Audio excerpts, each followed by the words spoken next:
Hey guys, welcome back to the Readers. I hope you are having an amazing day. Let's get right into the stories. The first one is an entitled people story. I always believed that the best way to manage my property was to be hands-on, but I never imagined that fixing a sensor on my own rooftop would lead to me dismantling a petty tyrant's career in a single afternoon.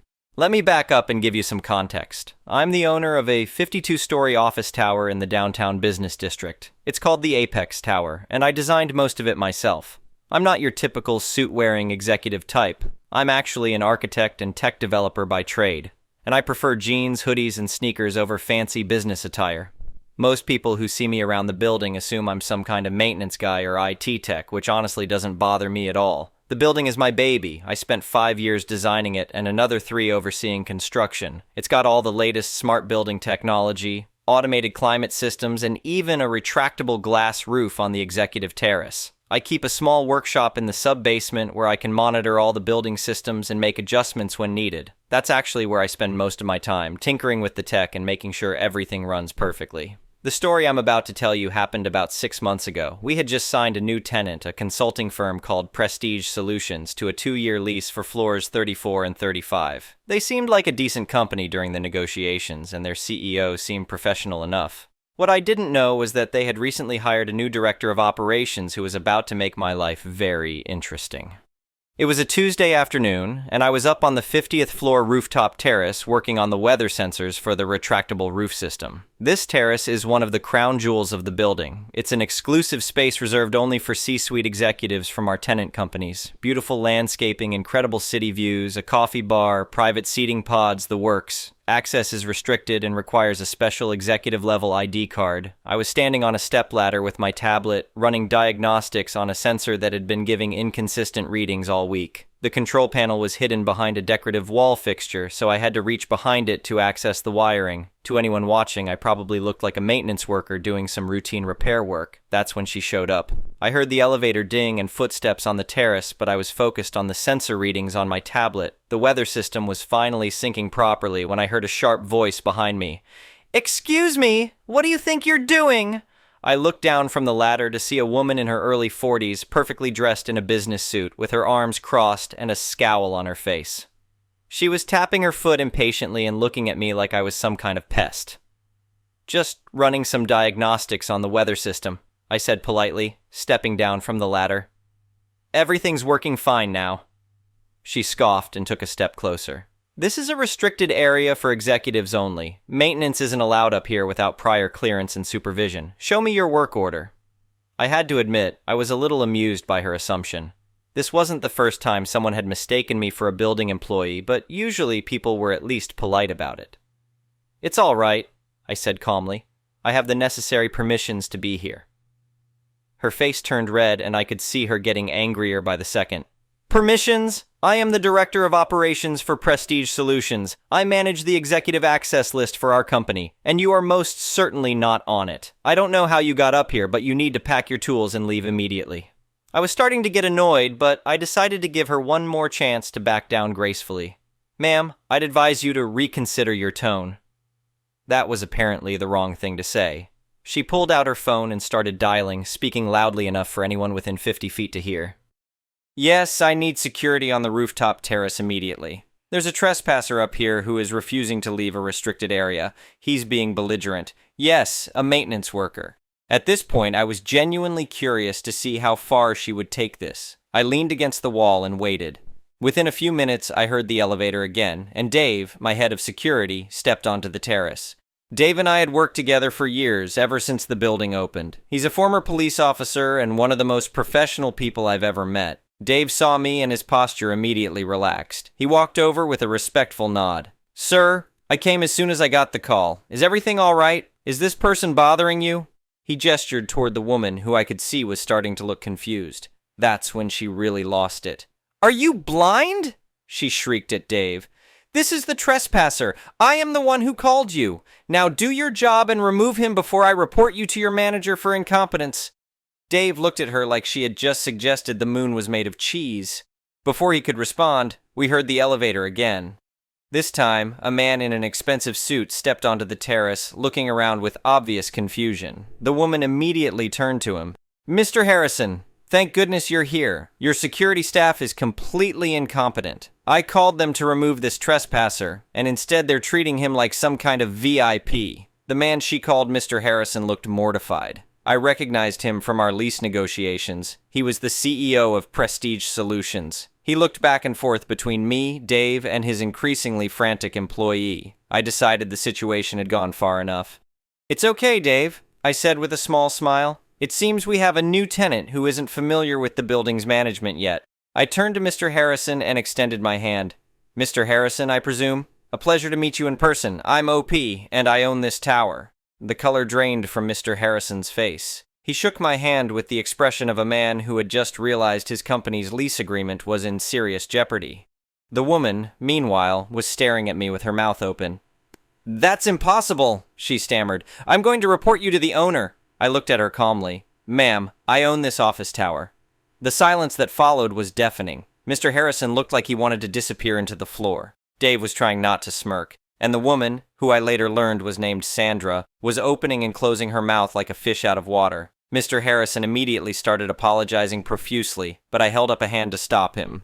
"Mr. Harrison," I said in a calm, businesslike tone, making sure Sandra could hear every word, "I approve every lease in this building personally. I do so with the expectation that our tenants and their employees will maintain a professional and respectful environment. Your director's behavior has been anything but. She has harassed me, made false accusations, and attempted to command my head of security." I paused and looked directly at Sandra, who was still standing there in shock. "Since your director is so passionate about enforcing access protocols, let's ensure they are followed perfectly. Dave," I said, turning to my security chief, "please immediately suspend this employee's access privileges to all building common areas. That includes this terrace, the lobby cafe, the fitness center, and the parking garage. Her access card will only permit her to enter the building's main entrance and go directly to the 34th floor. We must ensure only authorized personnel are in authorized locations after all." Dave nodded professionally. "I'll take care of that right away, sir." Sandra finally found her voice. "You can't do that. I need access to those areas to do my job." I shrugged. "Perhaps you should have thought of that before you decided to harass the building owner." Mr. Harrison grabbed Sandra by the arm. "We're leaving. Now." He turned to me one more time. "Sir, I am so incredibly sorry about this. This will be handled immediately." They left without another word, Sandra protesting the entire way to the elevator. Dave and I watched them go. Once the elevator doors closed, Dave finally allowed himself to smile. "Well, that was interesting," he said. "Indeed it was. Make sure that access restriction is processed immediately. And Dave, give yourself a bonus for handling that so professionally." I went back to my workshop and didn't think much more about it until I checked my email about an hour later. There was a message from Mr. Harrison with the subject line, "Operational issue resolved." The email was brief and to the point. It stated that the operational issue from earlier that day had been resolved and that Sandra was no longer an employee of Prestige Solutions, effective immediately. He also requested a meeting to discuss how they could maintain a positive relationship with building management going forward. I have to admit, I was impressed by how quickly he handled the situation. A lot of CEOs would have tried to defend their employee or make excuses. Mr. Harrison recognized that Sandra's behavior was completely unacceptable and took immediate action. We met the next day in my actual office on the 51st floor. It was probably the first time Mr. Harrison had seen me in business attire, and I could tell he was still processing the fact that the guy in jeans and a hoodie from the day before was actually his landlord. The meeting went well. We reset our business relationship, and I assured him that the incident wouldn't affect their lease as long as nothing like it happened again. He seemed genuinely relieved and mentioned that Sandra had only been with the company for 3 weeks. Apparently, she had exaggerated her qualifications during the hiring process and had been causing problems with other tenants in their previous building as well. A week later, I was back on the rooftop terrace enjoying a quiet coffee and checking my phone. Out of curiosity, I looked up Sandra's professional networking profile. Her headline now read, "Open to New Opportunities." Her employment history showed she had left Prestige Solutions after less than a month. I couldn't help but smile. In the end, she wasn't fired just for being rude to the owner. She was fired because she believed her title gave her the right to be cruel. She learned the hard way that the name on the building's deed will always carry more weight than the one on a business card. As for me, I finished my coffee and went back to my workshop. After all, that sensor wasn't going to maintain itself, and I had a building to run. The whole experience taught me something important about people and power. Sandra had been with Prestige Solutions for less than a month, but she was already drunk on the tiny bit of authority her director title gave her. She saw someone she perceived as beneath her station and decided to flex her power. The irony is that if she had simply been polite and professional, none of this would have happened. I've been around enough corporate types to know that Sandra's attitude isn't uncommon. There are people in every organization who think their job title makes them better than others. They treat service workers, maintenance staff, and anyone they perceive as lower with disdain. What they don't realize is that those attitudes eventually catch up with them. The building industry is smaller than people think, especially in our city.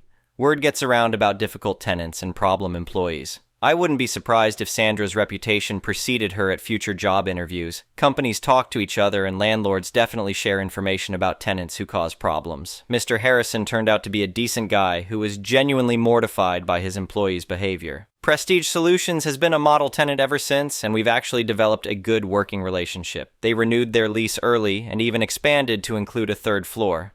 Dave still brings up the incident occasionally, usually when we're dealing with other difficult tenants. It's become something of a legend among the building staff. The story of the entitled director who tried to kick the owner out of his own building has been told and retold so many times that I'm sure it's gotten more dramatic with each telling.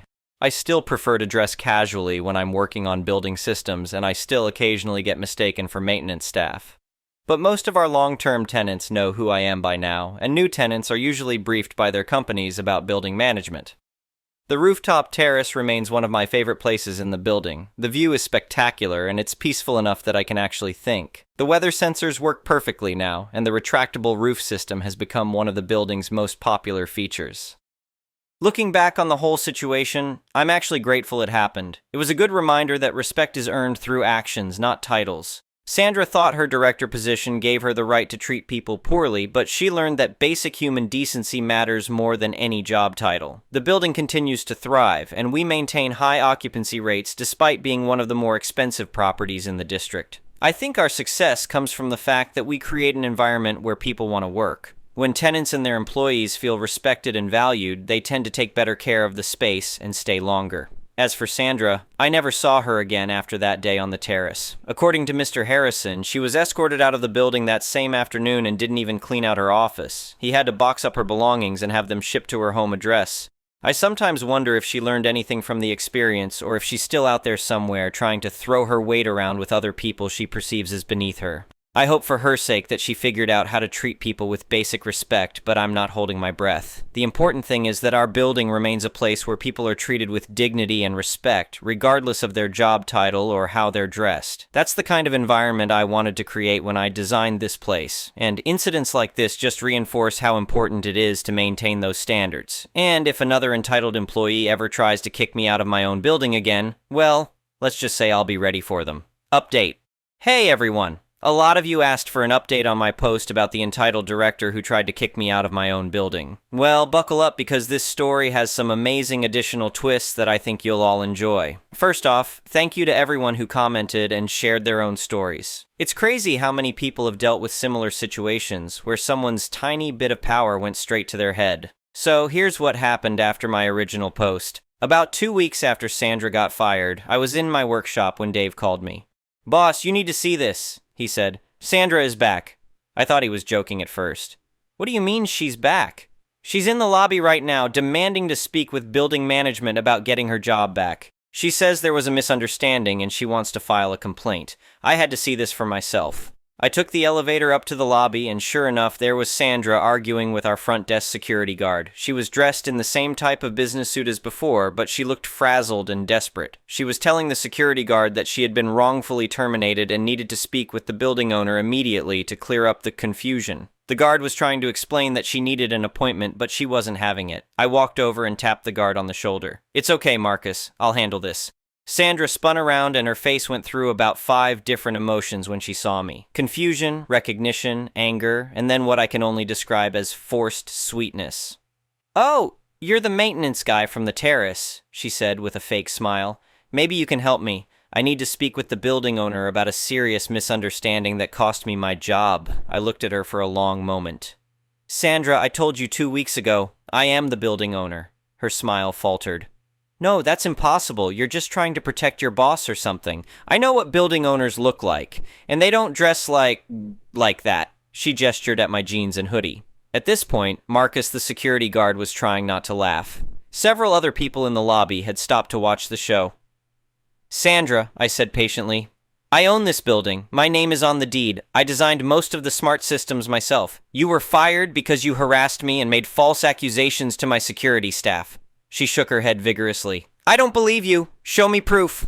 So I did. I pulled out my phone and opened the building management app that controls everything from the elevators to the air conditioning. Right there in front of everyone, I adjusted the lobby temperature by 2 degrees and turned on the decorative fountain that had been off for maintenance. Sandra stared as the fountain came to life and people started taking off their jackets as the temperature warmed up. Still need more proof? I asked. Her face crumpled and she started crying right there in the lobby. Not just tearing up, but full-on sobbing. She begged me to give her another chance, saying she had been unemployed for 2 weeks and couldn't find another job. I felt a little bad for her, but not bad enough to change my mind. Sandra, you had your chance to be professional. Instead, you chose to be cruel to someone you thought couldn't defend themselves. That says everything I need to know about your character. Marcus escorted her out, and I thought that would be the end of it. But, oh no, Sandra wasn't done yet.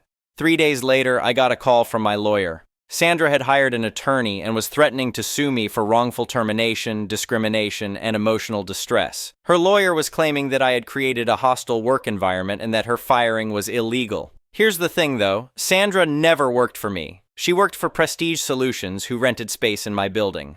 I had no legal relationship with her whatsoever. My lawyer explained this to her attorney, who apparently hadn't done his homework. The case was dropped within a week when they realized they had no legal standing. But it gets better.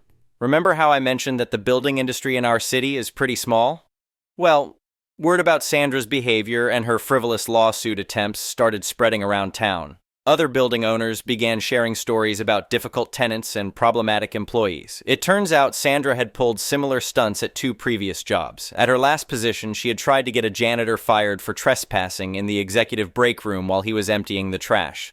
Before that, she had filed complaints against 3 different food service workers for inappropriate conduct when they wouldn't give her free upgrades. The pattern was clear. Sandra had a history of bullying people she perceived as being beneath her social status.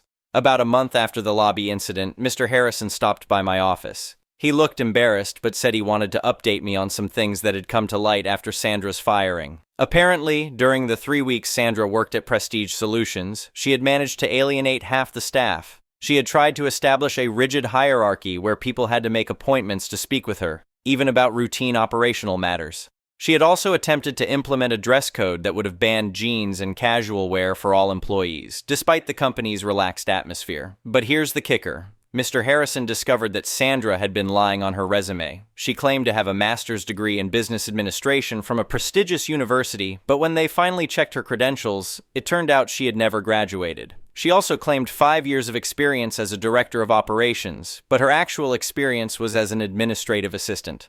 We only hired her because we were desperate to fill the position quickly, Mr. Harrison admitted. We learned a valuable lesson about proper background checks. He also told me that several other employees had submitted complaints about Sandra's behavior before the terrace incident. They had been planning to let her go anyway, but my encounter just accelerated the timeline. The best part of the update came about 6 weeks later. I was having lunch at a restaurant downtown when I overheard a conversation at the next table.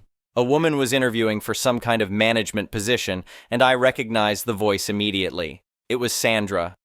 She was telling the interviewer about her previous job, but her version of events was creative.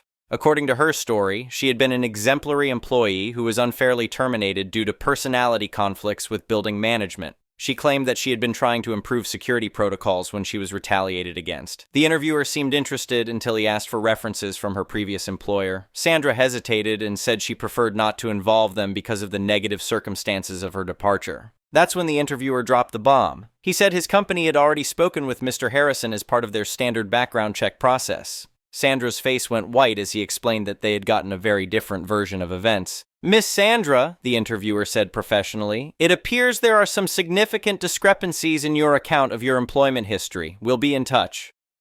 Sandra left the restaurant looking defeated, and I couldn't help but feel a sense of justice. Her pattern of bullying and dishonesty was finally catching up with her. The final update to this saga came just last month. Dave told me that Sandra had applied for a security position with one of our competitors across town. During the interview process, they called our building as a reference check since she had mentioned the incident at our location. Dave was completely professional in his response, simply stating that Sandra was not authorized to be in certain areas of the building and that there had been conflicts with building management. He didn't go into details, but apparently that was enough for them to pass on her application. As for Prestige Solutions, they're still one of our best tenants. They hired a new operations director who is professional, competent, and actually has the qualifications listed on her resume. The whole experience brought Mr. Harrison and me closer as business partners, and we've since worked together on several building improvement projects. The rooftop terrace continues to be one of the most popular amenities in the building. We've added some new features, including a small library corner and a meditation space.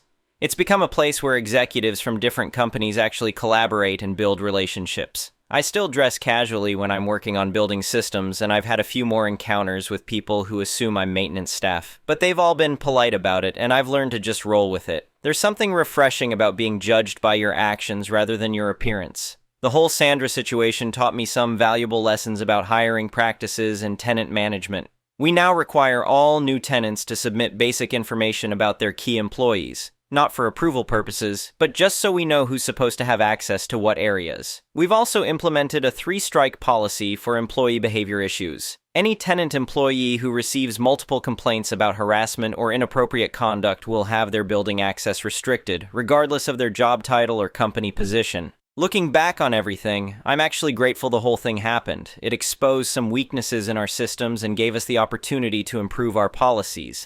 Plus, it's become a legendary story among building staff and tenants alike. Sandra, meanwhile, seems to have finally learned her lesson. According to my sources in the industry, she eventually found work as an administrative assistant at a small firm outside the city. Apparently, she's keeping her head down and staying out of trouble, which is probably the best thing for everyone involved. The building continues to thrive, and we maintain a 98% occupancy rate with a waiting list for available space. I think our success comes from creating an environment where everyone is treated with respect, from the CEO in the penthouse to the person emptying the trash cans. And if anyone else ever tries to kick me out of my own building, well, let's just say I'll be ready for them, but hopefully word has gotten around enough that it won't be necessary. Thanks for reading, and remember, always treat people with kindness and respect. You never know who they might turn out to be. Final edit.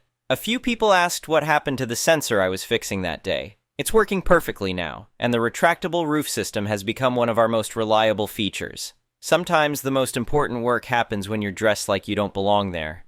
The next one is a pro-revenge story. Was a fun morning at the beginning of last week, starting up my truck and waking everyone up at 2:45 a.m. to learn someone swiped the hollowed-out cats. The idiots missed the neighbors' cameras that basically gave away who they were. It's 2 kids from the area who drive around in a pretty busted-up police Crown Vic. I chose not to call the cops. Instead, I called one of my friends who's code enforcement and let him know what my plan was, and he relayed the info to the police that I was finally going to do a nuisance tow on that same Crown Victoria. The car they drive isn't street legal as it has no license plates or insurance or working taillights and rattles like crap due to the trash sound system. They also spend their whole day at a chicken shack smoking. Not sure who they're getting money from, but I'm guessing stealing Catalytics was part of the equation. When I spotted the car sitting on a quiet street, I called it in and got the go-ahead to tow. I took it straight to the police station, and they tried to run a owner check with the VIN number, only to find out it hadn't been registered since 2011 and the owner was someone other than the kids who sold them the car with no title because of all the back registration owed. The cops said we can go ahead and take it to the junkyard till they can get a black title, aka Certificate of Destruction. By then, the 2 idiots were running around all over town looking for their car, thinking it got stolen by one of their friends as a prank. The key lock was so worn out you could start it with any car key. They found it at the junkyard and tried to steal it, by one of them distracting the owner and the other stealing their car, but the junkyard was aware of who they were, so they cut the drive shaft off beforehand. I missed out on this part, but they got arrested for trying to steal their car back. And they watched as the junkyard used a crane to rip the car to shreds. When I saw it, the remains looked like a toddler just ripped it to the bare frame out of curiosity. They've been out of jail since, but haven't left their trailer. I did a drive-by earlier and noticed a beater Jeep Liberty in their driveway, also with no plates. And already working with the cops on taking that too if I see it out in a public, except I won't miss the show next time. The next one is a malicious compliance story. Years ago, I managed a fast food franchise with a staff of teenagers. They were great kids, and between all the horsing around and romantic subplots, the work got done. I ran things fairly loosely, and we had a good arrangement where I'd pretend not to notice they were having a water fight out the back. But when I did go out to check, all the dishes would be done. As long as nobody's parents called to complain about the sopping wet teenager that arrived home, everything was fine. Other managers ran things in a more traditional way, with rules and time clocks, also a valid management strategy. My area manager would stop by at random. He was a fair guy that liked his checklists. Do X task at X o'clock. My crew were trained in all the checklists and all necessary food and safety stuff, and I did watch that pretty closely, but knew each other and their jobs, so he'd show up and things would be in what I called predictable disarray. This would annoy him. I got word that he was coming, for once, and he was bringing along someone who was buying one of the franchises, using us as sort of a demo store. I was specifically asked to have my crew at their best, adhering to company checklists. I asked, okay, which do you want, my crew at their best, or for us to follow your checklists? Both. My crew did their best work vaguely supervised with god-awful music piped in through an unauthorized MP3 player and a manager on hand in case a Karen showed up. Water fights and crude insults on the fridge door were common, and they'd routinely lock each other in the walk-in freezer. I was fine with all this because when a bus of hungry football fans showed up 20 mins to closing and ordered a feast, my crew hustled and we still got out on time. They knew their crap and did it their way. My cashiers would trade based on their needs, so everyone got a moment to have a drink or pee without interrupting service. My line cook would run all 3 stations from his station, ensuring perfect coordination and hot, fresh food. I only interfered when it was necessary and was able to be backup for everyone. But stick to the company-issued checklists? Okay.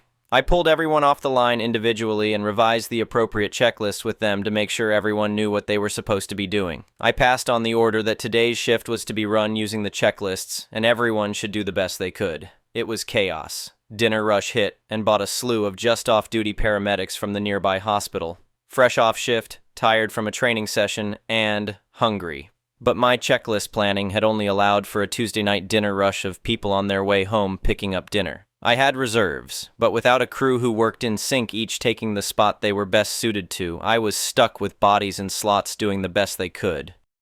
I had my newest crew member in the drive-thru being shouted at by customers sick of waiting, my best line cook standing miserably by the fryer, and the bubbly pair that usually handled front counter having alternate nervous breakdowns in the drinks fridge. No cleaning got done, I had nobody free to prep more food. Customers were pissed at the lengthy waits, and we completely ran out of some products. Instead of the usual finish time, my crew got 2 hours overtime before I sent them home and took a photo of the remaining devastation to send to the area manager, who was already regretting his instructions. The new franchise owner had been disappointed at the staff's lack of initiative dealing with an unexpectedly busy shift, and felt it was a lack of effective training. He was also uncomfortable at the amount of running around shouting a manager has to do when things turn to absolute crap. I got a coffee the next morning, and something that could have been an apology if you squinted. My crew got a round of frozen Cokes, and "Are you following the checklist?" became the new way to say someone had screwed up. The next one is an entitled people story. I've enjoyed many posts in this group, so I thought it was time that I shared one of my own encounters with an entitled person. I play guitar and bass in pit orchestras for the theatrical companies in the area where I live. Several years back, I was playing for a production of a Christmas show featuring 1960s Christmas songs. For this show, the instrumental ensemble was located on stage, in sight of the audience. One night, after I had taken my spot on stage, and was in the process of verifying that my guitar was in tune, in the moments immediately preceding the start of the show, a lady from the audience actually walked up on the stage and insisted that I turn off the light on my music stand because she found it distracting. I informed her that I needed the stand light so that I could see my sheet music under the various stage lighting configurations used during the show.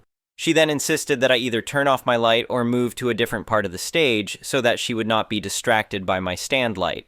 I explained that the position of the instrumental ensemble was firmly established based on the configuration of the stage scenery and the design of the show's choreography, so moving one member of the band to the other side of the stage was simply not feasible. I suggested that since the venue had general admission seating, and on that evening we were at approximately 50% of the seating capacity, an alternative solution would be that she take advantage of the many available options of other seating locations that would likely involve lines of sight not adversely impacted by my stand light. Her reply was that she had the center seat in the front row, so she had no intention of moving from that location. She then asked to speak to the theater manager. Since at that time I was the president of the board of directors for that theater company, I informed her that she was speaking to the top of the org chart in the company. She returned to her seat and proceeded to dramatically hold her program up to shield her eyes from the offense of my stand light. Looking back, I would like to say that I resisted the urge at intermission to change the light bulb in my stand light from a low-wattage blue frosted bulb to a more modern unfrosted LED bulb that emitted much more light, but I did not resist that temptation that evening. Anyway, thank you for watching.